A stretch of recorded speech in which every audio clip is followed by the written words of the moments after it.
Hey guys, welcome to this episode of Conversations for Course Creators. My name is Lucas Marino. I am your host as always, and today's topic is course outlines.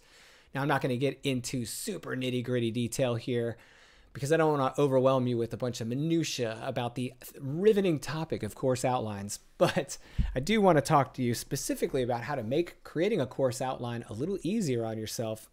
It's much easier on you to do so if you've already created a book, right? So if you've written a book and you want to use your book's outline for a course outline, then you are ahead of the game. And we'll talk a bit about that in today's episode. Now, before we get started, I wanted to give you guys some reference material. Of course, I would be remiss if I didn't mention that I cover this in chapters 1 and 2 of my book, Monetize Your Book with a Course. I will put the link to this book in the show notes. You can find it on Amazon. You can also get links from my website.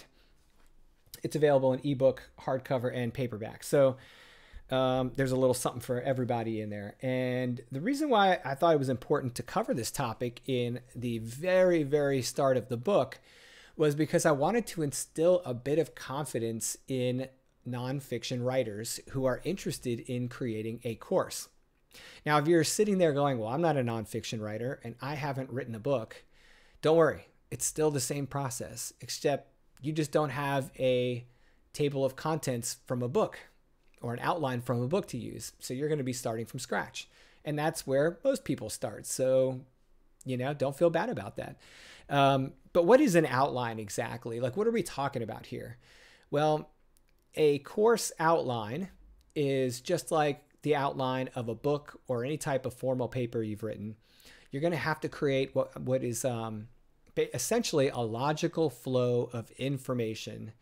And in the case of a paper or a book or some type of assignment that you did in school growing up that you had to create an outline for, like a presentation, you had to do that as it was catered to delivering a certain topic to a certain audience, right? So you had a group of people or a person that you were going to present your information to, and they were interested in a certain topic that you were going to present, and you created a logical flow of information about that topic that you could capture and present to that person. And this usually starts with the basics, like an introduction to the topic, a bit of information about the topic, and then a closing, right? A closing argument or statement in your presentation that kind of summed up what you discussed. And you're going to use the old tried and true saying of tell them what you're going to tell them, then tell them what you told them, right? They used to teach that to us in developing presentations. So that's the intro, the body, and the conclusion.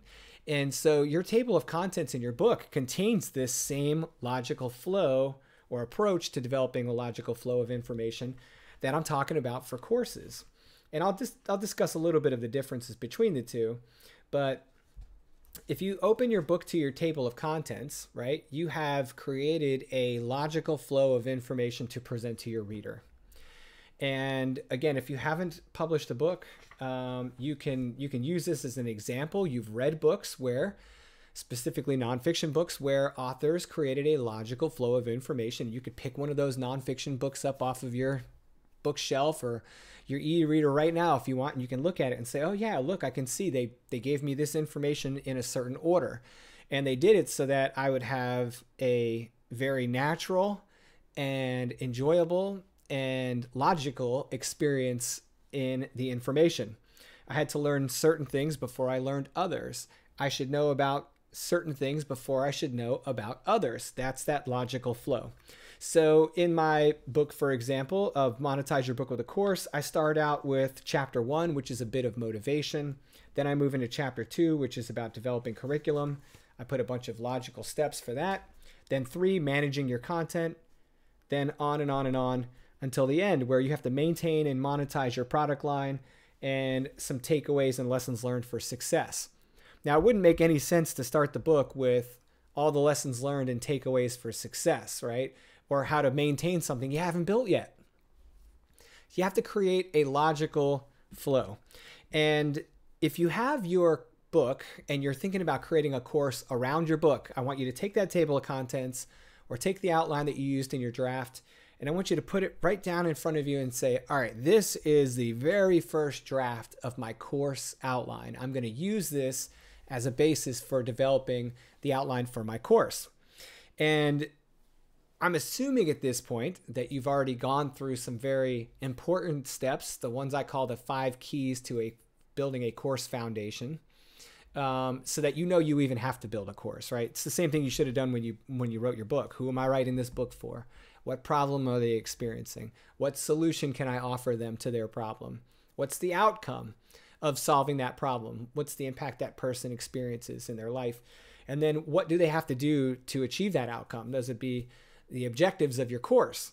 So you did all that when you said, I need to write a book. Who am I writing it for? That's your ideal reader. In the case of a course, it's your ideal learner, right? What problem am I solving in this book for them? What topic am I addressing? Why am I writing this book? Someone wants to learn something for a certain reason. Usually it's because they want to close some performance gap, or they need to gain some knowledge so they can do something new, apply some new knowledge to something in their lives, make their lives better, learn some new skill, something, right? And so all of that you built into your book when you were formulating your nonfiction book, you're going to do the same thing with the course, except you're going to be looking at it through the lens and the eyes of a learner rather than a reader. And they may be the same person.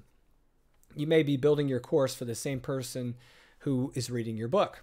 You're just giving them a different product to try and reach them in a different way. Maybe you're going to include different information in your course than you did in your book.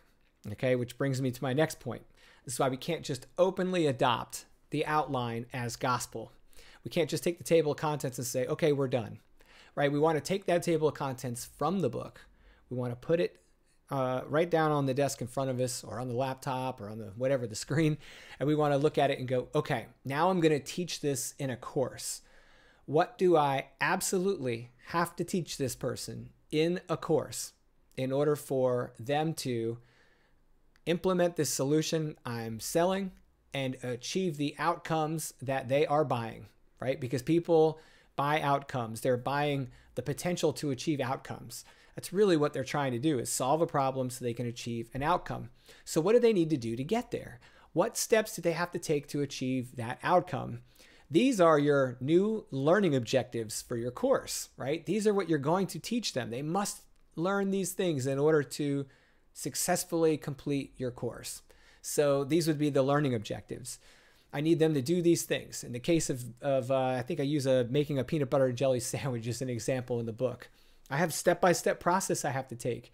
The person needs to know how to select the bread, how to pick the jelly and the peanut butter, and they need to understand what kind of utensils they're going to need and all these things, right? So they're going to have these objectives in their learning experience. You're going to do the same thing. You're going to look at your table of contents, which is now your draft course curriculum outline, and you're going to say, okay, what absolutely must stay? And you can either circle them or check them off or underline them or whatever you want to do. These must be here. Anything else that's extra, we want to pull out of that outline and set it off to the side as extra information, right? And you need to go down like a level or two in your outline to kind of sometimes find that information. Maybe you can't get rid of any of the main chapters, but some of the sub-chapters or sections of the book that were in print, maybe they're not as necessary. For example, if you took a reliability-centered maintenance course, like I used to teach, you don't need to know the whole history of that industry in order to pass that test and, complete that course and move on toward being certified in that RCM discipline. What you do need to do, though, is learn all the fundamentals and applications of RCM that are required for you to pass the test, right? So it's nice to have the back history and all this stuff, and you can put that as extra information later. But I'm not going to make it required learning up front. So that's a good example of something in a book that I might say, well, if I'm going to teach the class, maybe I'll do a short lesson on this, but I could also just remove it and put it in the back of the course as additional resources or additional information, right? So we want to teach them everything they must know to be successful and eliminate anything that is not necessary to achieving a learning objective in the course. That stuff becomes extra, and you don't have to throw it away. You can just set it in an additional resources section of the course. So don't worry, you're not getting rid of all your life's work, right? But we need to make it very clear that the course is not just there for information purposes. It's usually there to help somebody achieve some outcome. Okay, my last point on outlines here, since we've covered a logical flow of information, we've covered using a pre-existing outline as a template or a draft. And then we covered adding or subtracting content as necessary. The final thing is that your outline for your course will change, okay? That is, there's no cardinal rule that says once I agree to my outline in the very beginning of course creation that it must stay static, that I can never change it. No, in fact, you probably will change it. You may change the order in which you teach things. You may add some information or subtract some information, remove some information from the course outline. You may find in the process of creating the course that what you perceived the course to be is not actually what it ends up becoming. In the process of creating your presentations and delivering your videos and creating assessments like quizzes or tests or exercises or whatever, that the course is morphed into something maybe better than what you originally planned for it. And that's a wonderful thing. There are times when I think I have a great idea for a course. I create a solid outline. I start going through the process of saying, okay, how do I want to teach this? What do I want it to look like? What information do I want to pass? And the more I hash the idea out, the more I think it's not the right time. Good outline. I'm going to save this for later. Maybe this isn't the right thing to build right now. There's other times when I'm like, oh, that's a fantastic idea. Someone's asked me for that course. People have asked me for that course several times in the last couple of weeks. I need to put that together. I create an outline and I go, wow, this thing grew. Like, this is becoming quite a thing, quite a project, quite a course. Maybe I need to break this up into multiple courses. Maybe I need to have this as a flagship course, one big program. Now that I'm looking at it, maybe this would be a really good cohort-based program where we walk through this together as a group of people that start and end on a certain date in this program together. Maybe this would be better self-paced, on demand. Maybe it would be better only in a live setting. So as your course outline is developed, don't feel the pressure to pour the concrete around it and keep it firm forever. You have the freedom to adapt as needed as you go through the process of creating your materials. And almost up to the end, I see people making changes to their course outlines, adding things, subtracting things. It's normal. That is actually one of the cool parts about the creative process of course creation. So I encourage you to be forgiving and expect change as you go through the process of creating your course outline. Okay, so that's pretty much all I wanted to pass today on the topic of course outlines. Again, if you are interested in reading more about this, you can find it in chapters 1 and 2 of Monetize Your Book with a Course. The link is in the show notes. I have an online program for this. It's a course. It's called Monetize Your Book with a Course. And it's available on www.marinotraining.com, and you can learn everything that I teach in the book. You can learn in the course as well, and it's super informative, and I find that it's been one of the more enjoyable courses that I've built because there's just so much great information in there to pass, and it's lifetime access. So if you ever have an interest in building a course around your nonfiction book, that's a great program to have in your back pocket. I'm constantly updating it as well. Let's say you haven't built a book and you're interested in learning all about these things. You can go check out Build Your Online Course, which is one of my other programs. And if you've already built a course or you're interested in building a course, but you don't look for, or you're not looking for, sorry, a full length course, and you just want a mini course on maybe how to test the market a little bit, you can check out my new course called Pre-Sell Your Online Course, which teaches people how to lower their risk a little bit by doing a course pre-sale before they go into full course development.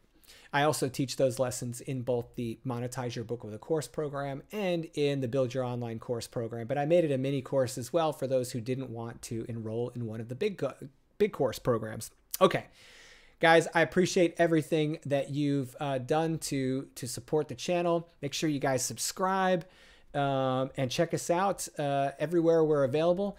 And that's YouTube, on Spotify, on the podcast, through Anchor, all the places. Check us out on the social media channels. You've got us on LinkedIn, you've got us on Facebook, and you've got us on YouTube. And I look forward to interacting with you guys very soon. Have a great day out there and have fun building that course. And if you have any questions while you're going through the process, shoot me an email. Leave a comment on the video. I'd love to interact with you guys. Okay, have a good one. See you in the next episode.